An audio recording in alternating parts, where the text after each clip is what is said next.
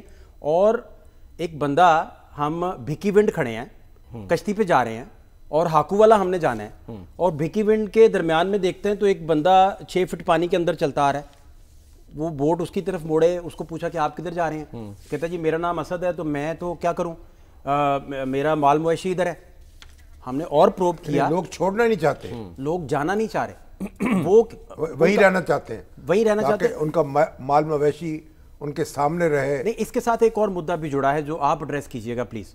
آپ وہ اسی وجہ سے وہ جب پروب زیادہ کیا تو وہ کہتے ہیں کہ بھائی آپ کو سیدھی بات بتانے لگے کہ ہماری خواتین ہیں اور وہ خواتین ہم نہیں کیمپوں میں بھیج سکتے, ہم یہاں ووتے دے کے مار دیں گے.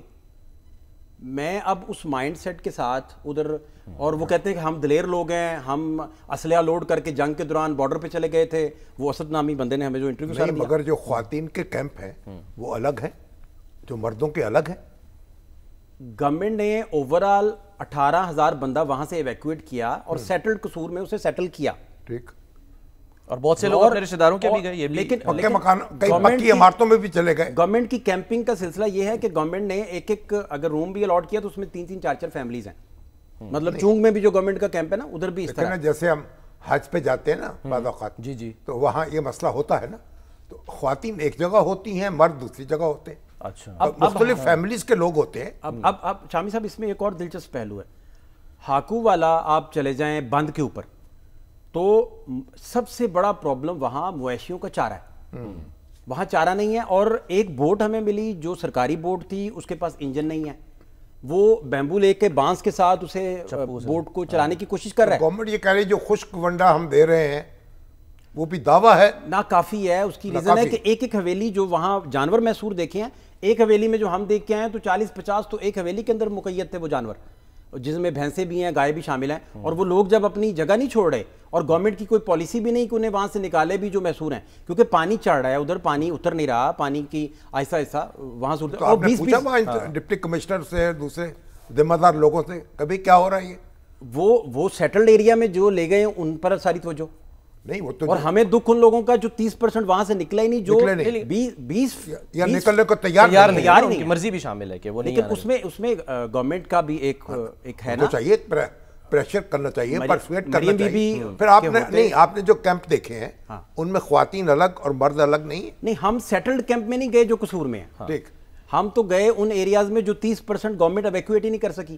وہ بھی شاید ہم نہ جاتے, کیونکہ بوٹس ہمیں اٹھاتے ہیں تلوار پوسٹ سے اور لے جاتے ہیں گنڈا سنگھ تک اور راؤنڈ کروا کے واپس آ جاتے ہیں. وہ تو اسد مل گیا رستے میں, اور اسد کہتا ہے کہ میرا تو سارا خاندان کنبہ ادھر ہے. گاؤں کا رخ جب کیا تو سارے گاؤں دیکھے تو آبادیاں اندر.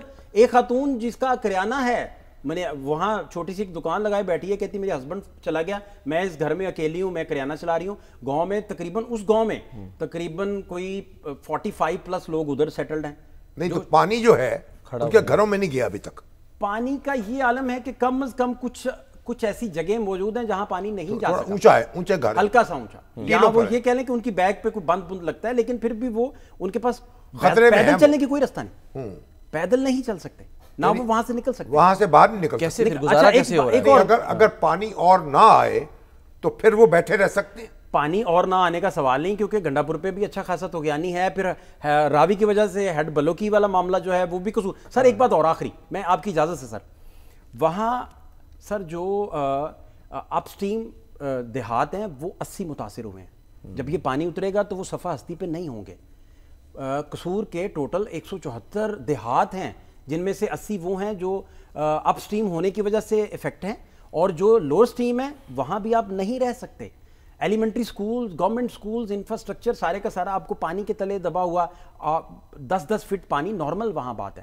اور وہاں سر سب سے جو ننگ دھڑنگ, وہاں آپ افلاس دیکھیں گے, غربت دیکھیں گے, کیونکہ مظفر گڑھ سے دیگر علاقوں سے لوگ وہاں آتے ہیں. اور سر وہاں گورنمنٹ کا چارے کا کوئی کیمپ نہیں ہے ان علاقوں میں جہاں سے لوگ ایویکویٹ کرنے میں گورنمنٹ ناکام رہی ہے, اسے اس طرح کہہ لیجیے. تو ملک احمد خان صاحب کا تعلق وہاں سے ہے جو ہمارے اسپیکر ہیں, پھر ابھی چیف منسٹر بھی وہاں گئی تھی, تو پھر اس کے باوجود یہ عالم ہے. سر یہ بڑا سرپرائزنگ ہے. اب دیکھیے کہ مریم بی بی اگر ان لوگوں کو جا کے یہ بتائیں کہ بھائی ہم آپ کی خواتین کا تحفظ کرتے ہیں, خاتون وزیر اعلیٰ ہیں, اس سے بڑی کیا بات ہو سکتی ہے؟ ظاہر ہے کہ خواتین کا اور ان کو ہوگا کہ الگ سے، یا ایک جو تمبو ہے ایک فیملی کو بھی دیا جا سکتا ہے نا، چھوٹا تمبو جو ہے. اور اگر پختہ عمارت ہے، اخوت نے کر کے، وہ الخدمت نے کر کے بھی دیا ہے، یہ ماڈل ہم نے دیکھا ہے.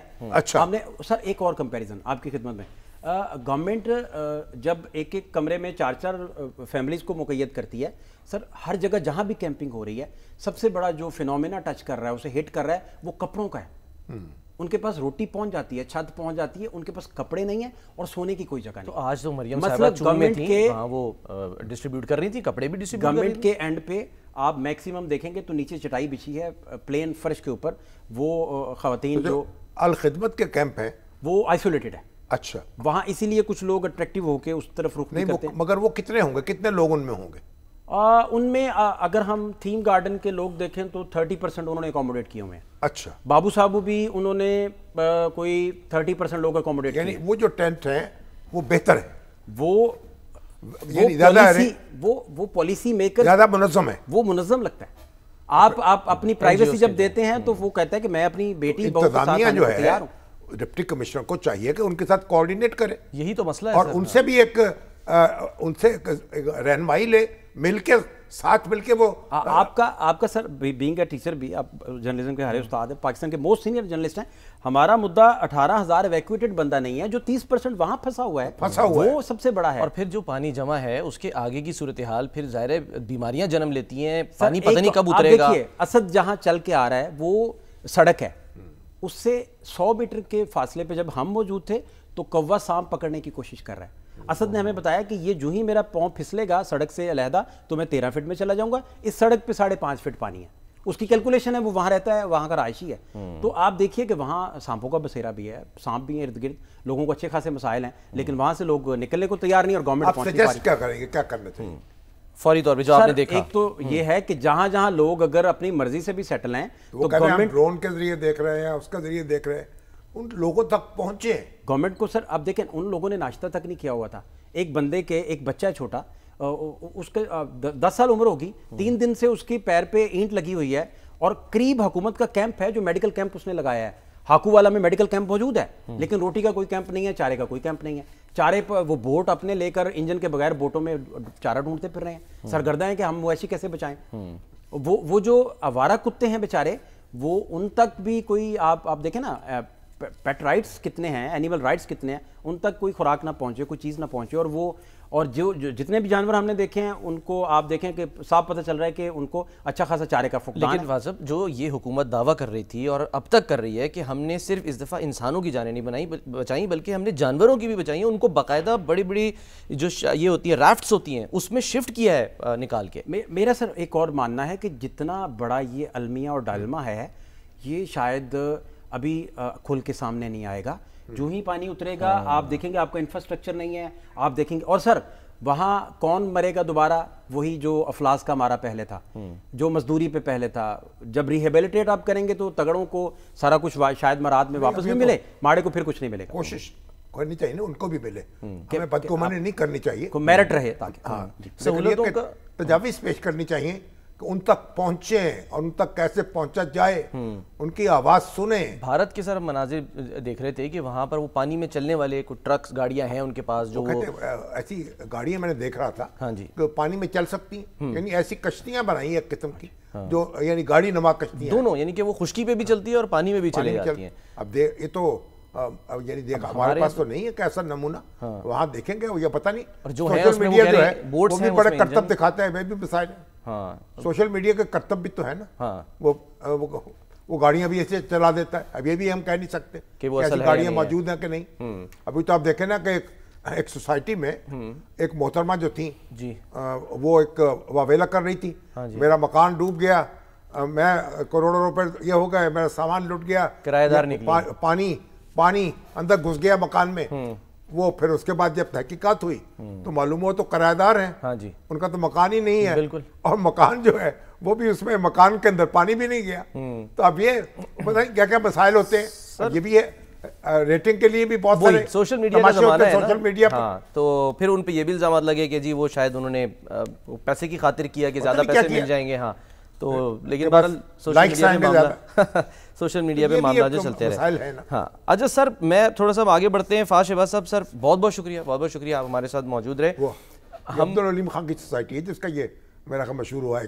جی ہاں لیکن وہ پرعزم ہے, وہ کہتے ہیں کہ جی ہم پارک بھی ہو جائے. بالکل ہاں ہم اس کو, مگر اس میں وہ خاتون نے حملہ آور ہوئی ہے وہ, اور بعد میں معلوم ہوا بالکل تو افسانہ ہے, بڑی عجیب صورت ہے. کرائے کا گھر تھا, ٹھیک ہے, کرایہ دار ہے, مالک مکان تھوڑی ہیں. اچھا جو مالک مکان ہے وہ کہہ رہا تھا, خاتون نے مجھے کہا کہ بھئی 10 کروڑ مانگ لیتے ہیں معاوضہ, جی, اور آدھا آدھا انہوں نے کہا, ہنسی مذاق میں کہا پھر آدھا آدھا کر لیں گے.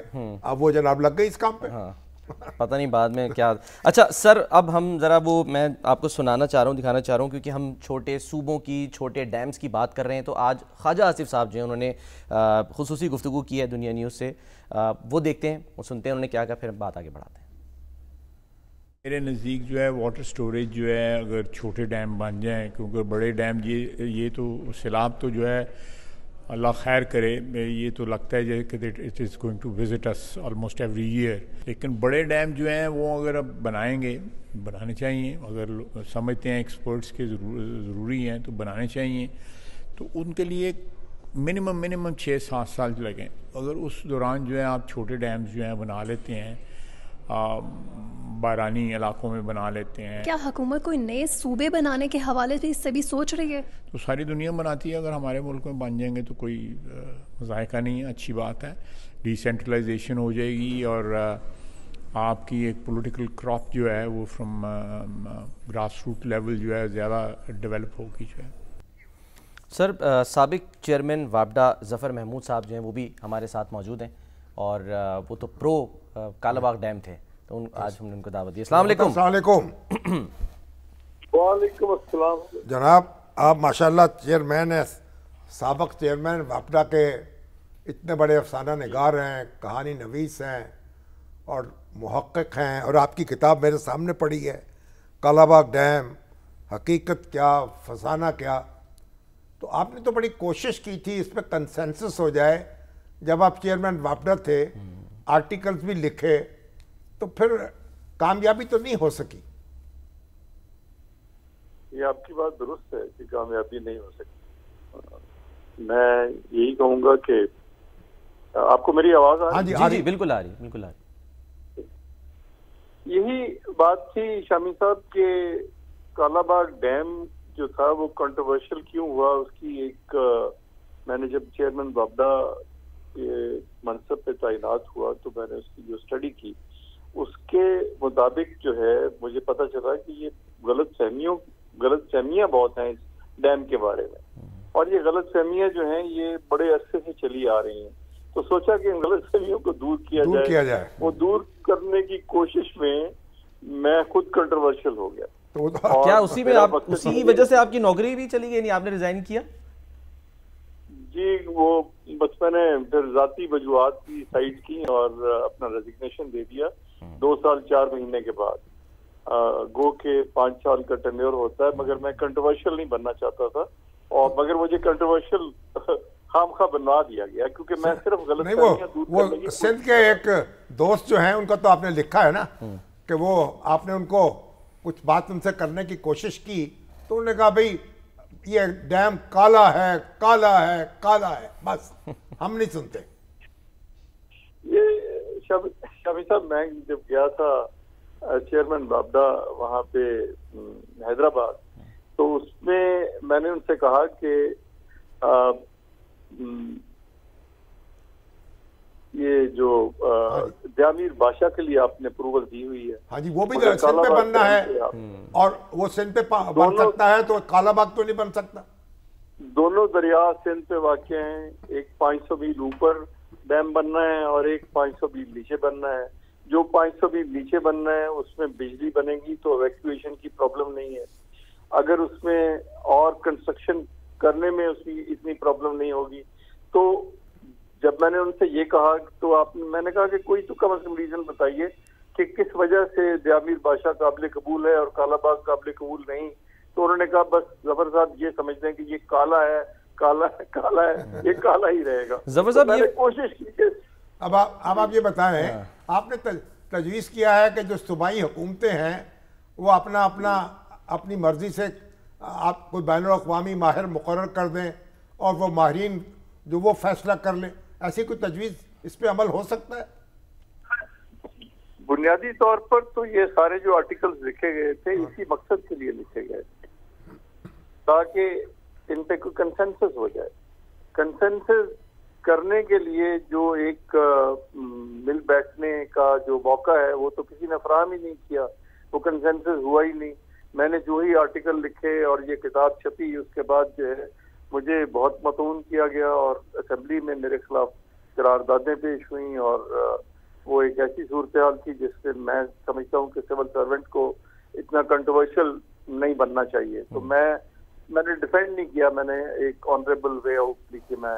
ظفر صاحب یہ فرمائیے گا کہ چلیں بڑے ڈیم کی بات, جیسے خواجہ آصف صاحب ہم نے دکھایا بھی, وہ کہہ رہے ہیں کہ جی بڑے ڈیم بننے میں تو ٹائم لگتا ہے, سال لگ جاتے ہیں, 7 سال بھی لگ سکتے ہیں, 10 سال بھی لگ سکتے ہیں, جو بن رہے ہیں وہ ابھی تک نہیں مکمل ہوئے.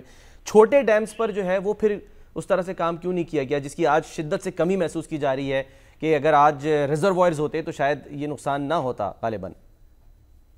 دیکھیں بات یہ ہے کہ جو ریزروائر ہے نا وہ اس کے لیے مناسب جگہ چاہیے, اس کے لیے جیوگرافی کا فیوریبل ہونا ضروری ہے. پلین کے اوپر آپ نہیں بنا سکتے ڈیم جو ہے, وہ تو میدانی علاقے میں دریا جو ہے وہ سست روی سے بہے گا اور کوئی پیالہ نہیں ہے جس میں یہ آپ پیالہ بھر لیں پانی کا. یہ تو اس کے لیے پہاڑی ایک علاقہ ہونا ضروری ہے, اس میں دریا کے. اب یہ دیکھیے کالا باغ ڈیم میں بھی آپ یہ مت سمجھیے کہ یہ دریائے سندھ میں یہ پانی سٹور ہوگا. یہ اتفاق سے کالا باغ ڈیم اس جگہ پر واقع ہے, مطلب جہاں مجوزہ جگہ ہے جہاں دریائے سوان آ کے اس کے ساتھ ملتا ہے. بہت کم لوگوں کو معلوم ہے کہ تقریباً 40% جو ریزروائر ہے وہ دریائے سوان کے پیٹ میں ہوگا. ٹھیک ہے ظفر صاحب, قطع کلامی کی معذرت, مجھے کوئی بریک کا کہا جا رہا ہے, ایک بریک لے رہے ہیں ہم, بریک لیتے ہیں, بریک کے بعد ہم واپس آتے ہیں.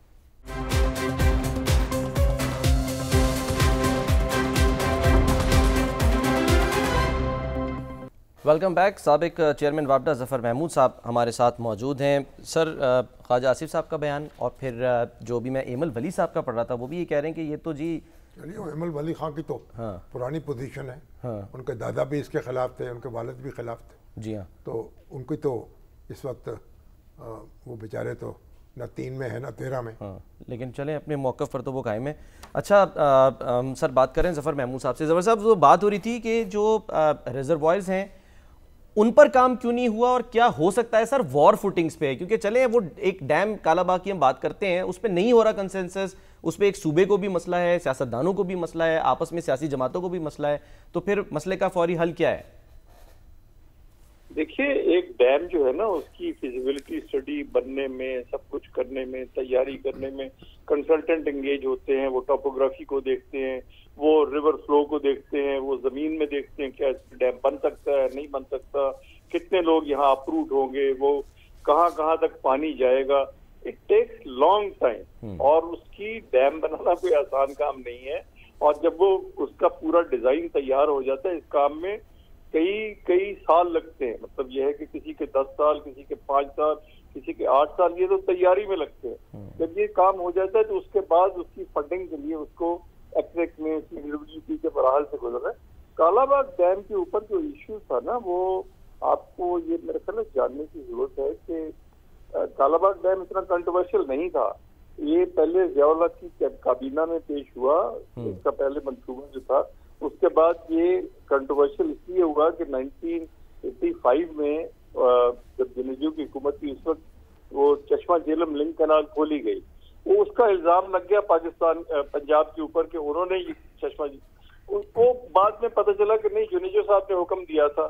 اور پھر آ گئی بے نظیر بھٹو کی حکومت. بے نظیر بھٹو کی حکومت میں وہ ایکنیکٹ میں یہ منصوبہ پیش ہوا اور اس میں سندھ نے جو اعتراضات کیے وہ بہت نارمل سے اعتراضات تھے. کیا کوٹری ڈاؤن سٹریم میں پانی کتنا جائے گا, سیلابا کا جو ایریگیشن ہے وہ کتنی افیکٹ ہوگی, وہ سب کے سب جواب دیے جا سکتے تھے. انہوں نے کہا جی ان پوائنٹس جو انہوں نے ریز کیے ہیں اس کو سارٹ آؤٹ کرنے کے لیے چیئرمین وابڈا کی سربراہی میں کمیٹی بنا دی جائے. وہ کمیٹی بن گئی, اس پہ انہوں نے ٹائم رکھا. زاہد علی اکبر اس وقت چیئرمین تھے وابڈا کے, انہوں نے ٹائم رکھا. اس میں جو سندھ کے 2 نمائندے تھے انہوں نے شرکت نہیں کی. جب انہوں نے شرکت نہیں کی تو انہوں نے یک طرفہ طور پہ لکھ دیا ایکنیک کو کہ یہ منصوبے کے اوپر جو اعتراضات تھے یہ کمیٹی اس کا کوئی وہ نہیں کر سکتی، یہ اس کی کوئی ریمیڈیل میئر اس سے کوئی دینے کی ضرورت نہیں ہے. تو انہوں نے اپنی رپورٹ بھیج دی. جب انہوں نے رپورٹ بھیجی تو آفتاب شہبان میرانی تھے اس وقت سندھ کے چیف منسٹر. انہوں نے ایک خط لکھا، وہ خط جو ہے میں نے اپنی کتاب میں بھی اس کا ذکر کیا ہے، وہ 4 صفحے کا خط تھا، اور انہوں نے کہا کہ ہمارے اعتراضات سنے نہیں گئے، تو اس لیے محترمہ آپ ایکنک کی میٹنگ جو ہے وہ کال نہ کریں اور میٹنگ میں یہ پلیس نہ کریں. تو محترمہ کا اس وقت جو تھا وہ یہ 90 کی بات ہے، وہ ان کا ٹینیور گزر گیا، اور ٹینیور گزرنے کے بعد جو ہے وہ پھر نواز شریف کا دور آیا، اور انہوں نے اس وقت سمجھا کہ یہ واٹر ریکارڈ کرنا پہلے زیادہ ضروری ہے. انہوں نے کر لیا. واٹر ریکارڈ پہ اس میں نئے ریزروائر بنانے کی بات بھی کی گئی تھی. جی بالکل ہوئی تھی. اور پھر یہ کہ وہ شامی صاحب جب وہ واٹر ریکارڈ ہو گیا، کیونکہ بہت ساری جو تحفظات تھے وہ اس لیے پیش آ رہے تھے صوبوں کے درمیان، جو غلط فہمیاں تھیں وہ اس لیے جنم لے رہی تھی کہ there was no water record, اور واٹر ریکارڈ کرنے کی ساری کوششیں ناکام ہو چکی تھی.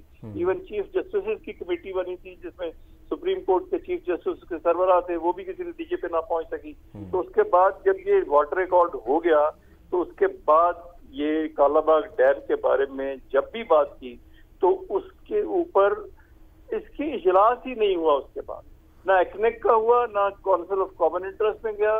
بس وہ ظفر صاحب دیکھیں نا، اب اس وقت یہ کہا جاتا تھا، پہلے شدت سے آواز اٹھی تھی کے پی کیس سے، کیونکہ وہاں اور پھر جنرل فضل حق جو ہیں انہوں نے اس کی مخالفت کی، اور لیکن اس وقت سندھ اتنا پرجوش نہیں تھا. بعد میں سندھ بھی پرجوش ہو گیا، پھر تینوں صوبوں نے ریزولوشن پاس کر دیے اسمبلیوں نے. مگر اب دیکھیے اب تو بڑی صورتحال مختلف ہے. پہلے کہتے تھے سندھ کا پانی کم ہو جائے گا، جو سمندر میں پانی کم جائے گا، وہاں آبی حیات کو خطرہ ہو جائے گا. لیکن اب تو سندھ میں پانی جو ہے وہ سندھ کا اپنا پانی بھی آ رہا ہے، چناب کا پانی، راوی کا پانی، ستلج کا پانی، سب مل کے سندھ کے اندر آ رہے ہیں. تو اب تو پانی کی اتنی بہتات ہو گئی ہے کہ آپ سنبھال نہیں پا رہے اس کو. وہ کہہ رہے ہیں پھر بھی کم ہی ہے نا. پھر بھی کیسے؟ آپ بالکل ٹھیک کہہ رہے ہیں، آپ بالکل ٹھیک کہہ رہے ہیں کہ اب یہ دیکھیں، ایک جو آپ نے NWFP کی اس وقت جو صوبہ تھا آج کل KP کے، اس کی مخالفت کی بات کی ہے تو فضل حق کا پرابلم یہ تھا کہ فضل حق ضیاء الحق کے ماشاءاللہ میں ساتھ ہی آئے تھے، اور اس کے بعد وہ KP کے گورنر بن گئے. گورنر بنے جب 85 میں ضیاء الحق نے فیصلہ کیا کہ گورنر ہٹ کے سویلین لگیں گے، تو انہوں نے ضیاء الحق سے مخالفت ہو گئی. کالا باغ ڈیم کے بارے میں غلط فہمی وہاں بھی پیدا ہوئی. وہ جو انجینئرز کے جو لوگ تھے وہ برجیاں لگا رہے تھے، نشارہ ڈوب جائے گا، انہوں نے کہا یہ نشارہ ڈوب جائے گا. اب شمس الملک بیچارے دہائی دیتے رہے، آج بھی زندہ ہیں، دہائی دے رہے ہیں کہ میں نشارہ کا رہنے والا ہوں، نشارہ کو کچھ نہیں ہوگا. مگر وہ ایسی ایک غلط فہمی پھیلائی گئی جس کی وجہ سے وہ جو لوگ پریشان ہو گئے. آپ اس پر یعنی جو بین الاقوامی ماہرین جو ہیں وہ مقرر کیے جا سکتے ہیں، پہلے بھی ویسے کیے گئے تھے کہ جو ہر صوبہ اس کے اپنا ایک ماہر مقرر کر دے، یا اتفاق رائے سے سارے صوبے جو ہیں وہ ماہرین کا انتخاب کر لیں. چلیے ان کو ریفر کر دیا جائے. کوئی مسئلہ کا دیکھیں نا، امریکہ کے اور کینیڈا کے درمیان مسئلہ حل ہو گیا، امریکہ اور میکسیکو کے درمیان ہو گیا، مصر اور سوڈان کے درمیان ہو گیا پانی کا مسئلہ، بلکہ بھارت کے اور پاکستان کے درمیان بھی سندھ طاس معاہدہ ہو گیا، اور یہاں ہم اس کو طے نہیں کر پا رہے. یہ ایکچولی شامی صاحب جو اس میں جو دریاؤں کے درمیان بین الاقوامی سمجھوتے ہیں، اس میں ایسے بھی سمجھوتے ہیں جس میں یہ آج کل فلڈ آیا ہوا ہے. تو امریکہ میں ایک ریور تھا کولمبیا، وہ کینیڈا سے نکلتا ہے، بہت فلڈ سے تباہی مچاتا تھا. تو اس کے اوپر آج سے 50 سال پہلے انہوں نے یہ معاہدہ کیا اور $60 ملین امریکہ نے دیے کہ آپ اپنے علاقے میں ڈیم بنا لیں. تو اس کا پانی کا سٹوریج جو ہے وہ کینیڈا میں ہوا، اور وہ اس لیے ہوا کہ وہ آگے امریکہ میں وہ پانی نہ آئے اور فلڈ تباہی نہ مچائے. اسی طرح ڈنیوب جو ریور ہے، اس ڈنیوب ریور پورے 10 ملکوں میں سے گزرتا ہے یورپ میں سے، اور اس میں تقریباً 70 ڈیم ہیں، اور اس کے اوپر مختلف جگہوں کے اوپر. اور اس کے جب شروع ہوتا ہے تو وہ جرمنی سے شروع ہوتا ہے، وہ بھی سندھ کی طرح ہے، بہاؤ بھی تقریباً اتنا ہی ہے، پانی بھی اتنا ہی ہے. اس وقت جو پانی پہاڑوں سے گرتا ہے تو اس سے بجلی پیدا ہوتی ہے. تو 29,000 میگا واٹ بجلی پیدا کرتا ہے اور اس کے بعد اس پہ جہاز رانی بھی ہوتی ہے اور سارے ملک جو ہے 10 ملک اس سے فائدہ اٹھا رہے ہیں اور انہوں نے اپنے درمیان سمجھوتے کیے. اسی طرح نائل پہ بھی سمجھوتے ہوئے ہیں. تو ایسی کوئی بات نہیں ہے کہ اس پہ سمجھوتا نہیں ہو سکتا. بات یہ کہ کچھ لوگ جو ہیں اس کو ڈیڈ قرار دینے پر مصر ہیں. وہ ڈیڈ جو قرار دینے پہ جو ایک کنسنسس نہیں ہونا چاہیے, میرے خیال میں یہ CCI میں لا کر دوبارہ اس کے اوپر بات ہونی چاہیے. دیکھیں کنسنسس ہوئے کے بغیر تو یہ بن نہیں سکتا. تو کنسنسس کرنے کے لیے کسی نہ کسی کو تو آگے بڑھنا ہوگا اور کچھ نہ کچھ کرنا ہوگا. یہ میرے خیال میں یہ کہنا کہ جناب یہ کنسنسس ہوگا تو بنے گا, مگر کوئی اس کے اوپر کوئی اسٹیپ نہیں لیتا. آپ کو امید ہے سر بنے گا؟ بننا چاہیے, کنسنسس ہونا چاہیے, کیوں نہیں ہوگا؟ آخرام صاحب حکومت ایک ضد کا مسئلہ کیوں بنا لیا ہمارے بعض دوستوں نے؟ اب احمد ولی خان نے کہا کہ یہ مردہ ہے, اب مردے کو آپ چھیڑیں گے تو تعفن پھیلے گا. اب احمد ولی خان کا کیا لینا دینا ہے اس بات سے؟ تو یعنی ایک عجیب و غریب صورتحال برپا ہے. ہمارے سندھ کے دوست ہیں وہ بھی بیٹھے, دوسرے بیٹھے, اپنے اعتراضات جو ہیں وہ پیش کریں تاکہ ان کا ازالہ ہو, اس کی کوئی تدبیر ہو. صرف یہ بس میں نہ مانوں کی رٹ لگاتے رہنا, یہ کیا مطلب ہے؟ یہ تو کوئی ایسا رویہ نہیں ہے جسے صحت مند کہہ سکیں آپ.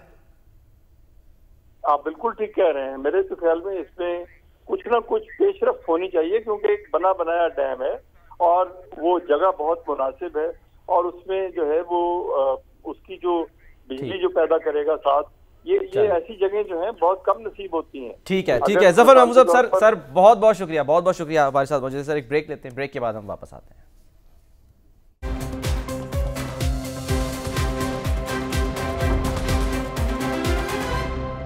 پروگرام کا وقت ختم ہوتا ہے. ناظرین اپنا خیال رکھیے. اللہ حافظ.